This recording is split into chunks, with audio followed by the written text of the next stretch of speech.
Hello and welcome back to my channel, An Average Joe Outdoors, and if this is your first time viewing, welcome. I thought I'd make this video as a follow-up, an update as to my previous video that I posted, I think, back in May now, so it's a good 3 months ago, 4 months now. Regarding my purchase of a new 410 Helium 1 wild camping mountain tent, and I filmed a warts and all sort of view of me trying to figure it out, which is the first time pitching, which I encourage anybody to do.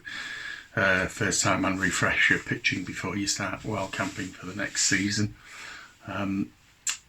So yeah, I detailed the good and issues that I found with it, or I found with it anyway, while pitching. I've received quite a few comments, a lot of views and some likes, and all the comments have been sent and received positively, so thank you very much for that. Whether you've had similar issues, which some have, there's a lot of people out there, as I've alluded to at the time of making the first video, that the tent also has a lot of positive reviews and people who've had no problems whatsoever. But there were a smaller number that had some issues, and also the comments about, again, sent positively, so I appreciate that, which pointed out that I was pitching incorrectly. So I thought I'd just clarify a few points in this video and tell you how the problems and the issues actually came to a conclusion and have been resolved now. So I'm still getting the views are still ticking over, and so are the comments, so I thought, rather than sending a big long updated reply to everyone who'd commented, I thought I'd send out this video just to clarify and make it a little bit simpler for everybody to have a look at the update. So in the last video, and I'll put a link down in the description below, it's worth checking that out if you want to see where this video is concluding. The original video, I was actually there pitching it for the first time, and I was there for an hour and a half trying all sorts of different ways and different tweaks, actually doing a couple of repairs while I pitched it.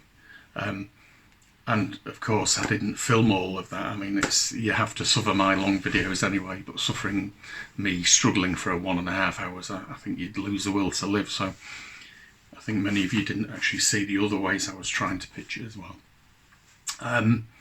As a little bit of context, I am an average Joe outdoors. I've got a reasonable grasp of wild camping in the mountain environment and navigation, but there's lots of people who know and do a lot more than I do.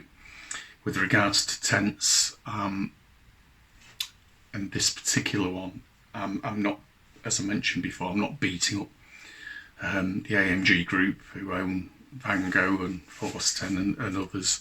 I think it's a great company, a great product and brand, so I'm not beating them up. It's just purely a very genuine video of me trying. I really wanted this tent to work. I've had my previous tents have been MSR, Zoid, Terra Nova Wild Country, and a 410 Helium 1, and that was had that was a previous version. I had that for about 12 years, and I went and took that everywhere, and it never let me down. It was fantastic. So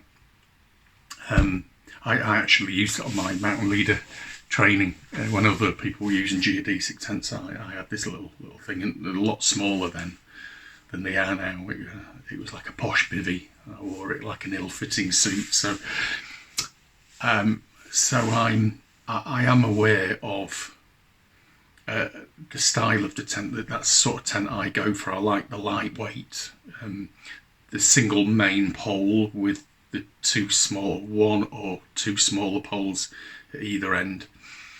And they're a compromise for space, but when you're carrying these things onto a mountain, you want it to be lighter, so there is a compromise on space, but also you need them to be structurally, you need them to be absolutely correct.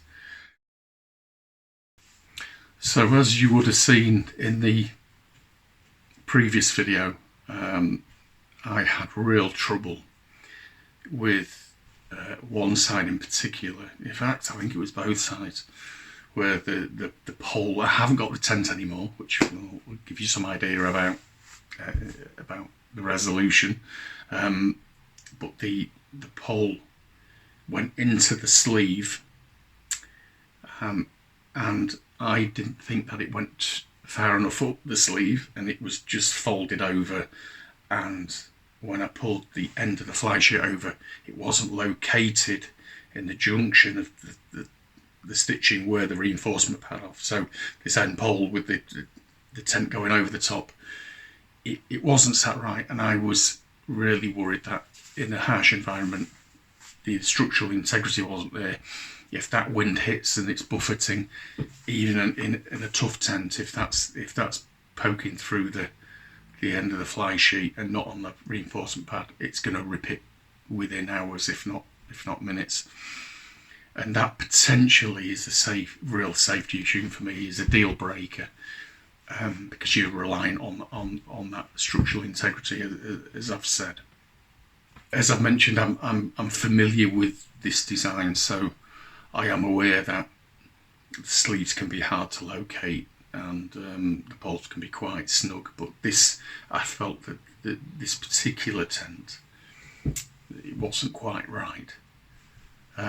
But I always look at myself first, and I always question myself, am I doing it right? It was the first time this year. I always try to refresh and do a dry run before taking these things onto the mountain.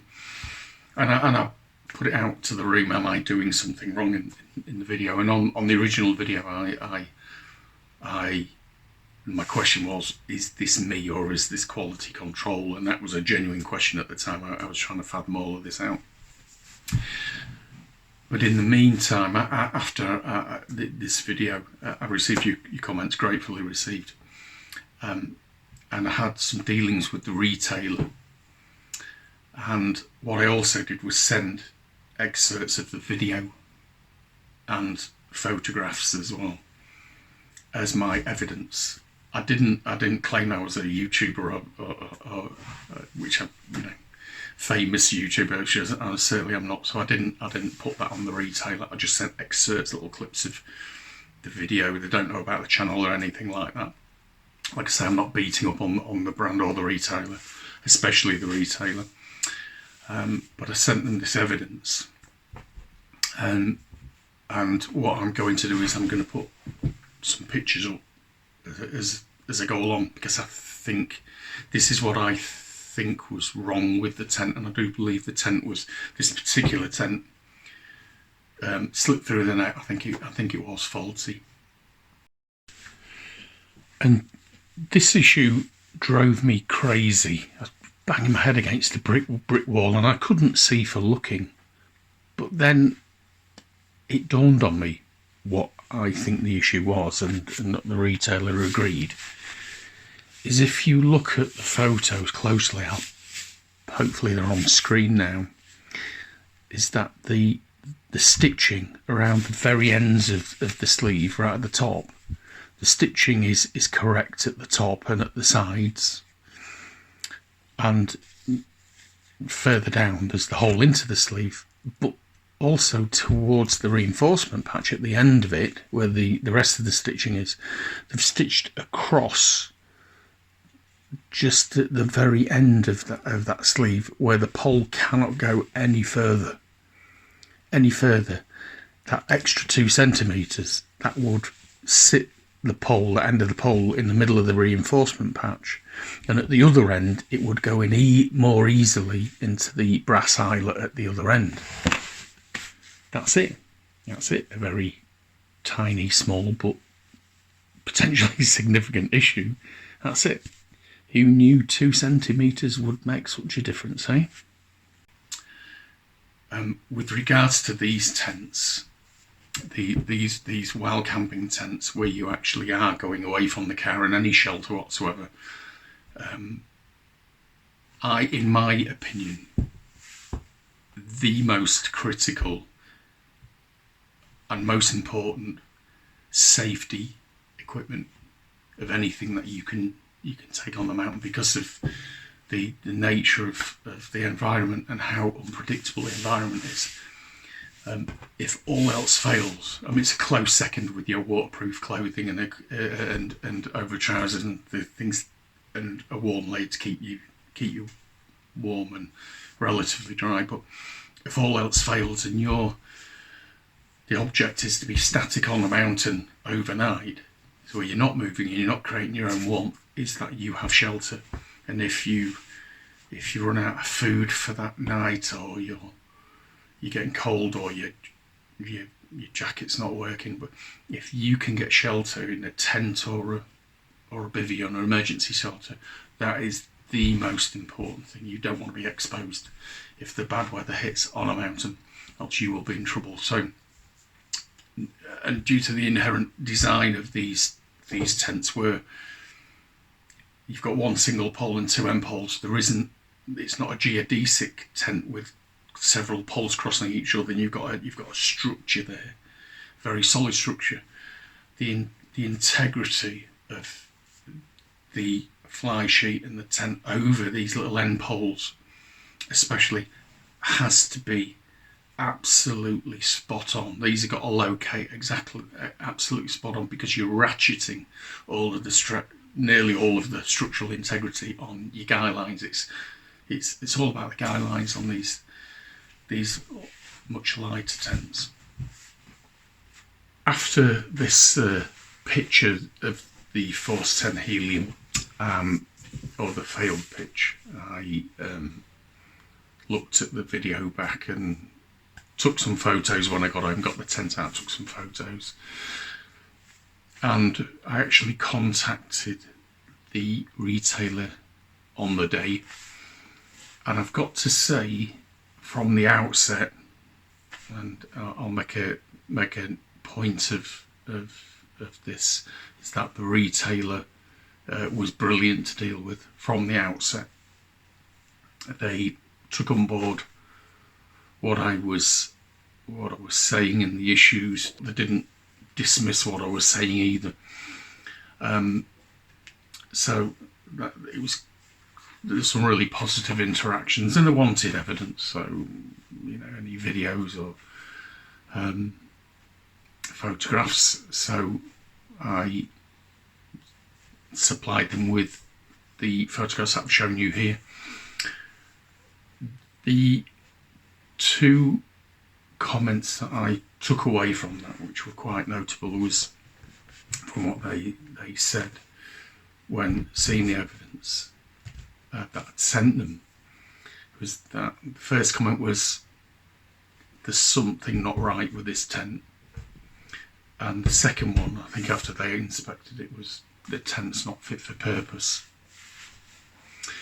Now, being a retailer, I know my contract is with the retailer, and being an outdoor gear shop retailer myself, they did the right thing. They took responsibility, but it's perfectly reasonable to allow them to send the tent away for testing at the manufacturers and wait for that decision to come back.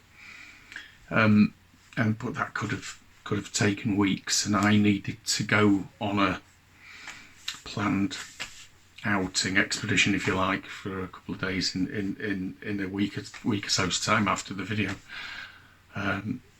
So they actually refunded the cost of the tent in full and the carriage as well of sending it back within the week that they received it. And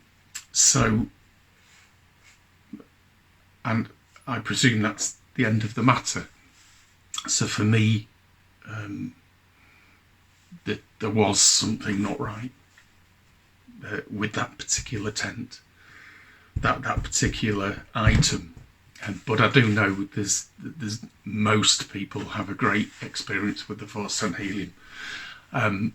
But as my original thumbnail said, was it quality control? And I conclude that actually, I think that was the case. I'm 98% sure that was the case, that there was this one or maybe a batch of them that were stitched incorrectly and they weren't checked as they left the factory. It's quite difficult for a retailer to do that, but a manufacturer is more in a place to do that better coming off the production line and during the manufacturing process. So but what the retailer did do was act very quickly. They were not judgmental in any way as I was making the complaint, and I like to think I acted correctly as well. I think all customers should approach, especially good retailers, with the same level of courtesy and respect as they afford you at times, you know. So definitely a good experience. Prices are really keen, the service is really good, and you could just tell as a retailer they were a proper gear shop. They're independent, and the staff and the owners actually are outdoor enthusiasts as well, and they kind of knew what they were talking about. So the retailer, I'm going to shout out to them. They're called Summits Outdoors, Summits with an S on the end, as in plural. Outdoors, I believe they're in Glasgow. Anyway, I'll put a link in the description below. So hit them up and check them out. Yeah, a really good store and experience, despite me not being satisfied with the product. So yeah, that's me. I hope you got something out of this conclusion update. I hope it clarifies the situation previously, and yeah, thanks very much for watching. If you like what you see, please like, subscribe and comment, and let me know if you've had any other experiences with this tent or any other tents in the past or present. So yeah, thanks very much, and I'll see you for the next one. Bye for now.